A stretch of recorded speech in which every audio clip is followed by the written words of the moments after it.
Hey everyone, welcome back. If you're diving into the world of blockchain and scalability, you're in the right place.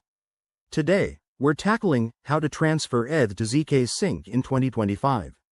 ZK Sync is a powerful Layer 2 scaling solution for Ethereum that helps reduce fees and speed up transactions, making it perfect for DeFi enthusiasts and everyday users. By the end of this video, you'll be transferring your ETH like a pro.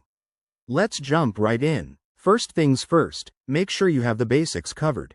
You'll need an Ethereum wallet like MetaMask or Coinbase wallet, some ETH in that wallet, and a stable internet connection. If you don't have a wallet yet, pause this video and set one up. It's quick and essential for blockchain interactions. Step 1. Head over to the official ZK Sync website or bridge interface. In 2025, ZK Sync has streamlined this process, so look for the Bridge section. This is where the magic happens. Connect your wallet by clicking the Connect Wallet button and selecting your Ethereum wallet from the options. Step 2.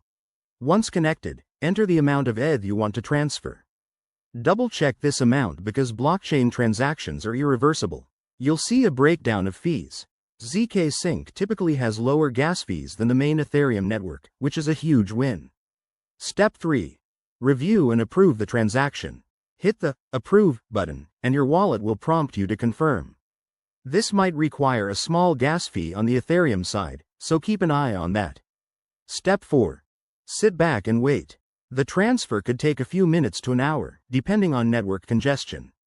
Once it's done, you can verify your balance on the ZK Sync Explorer or directly in your wallet if it's integrated.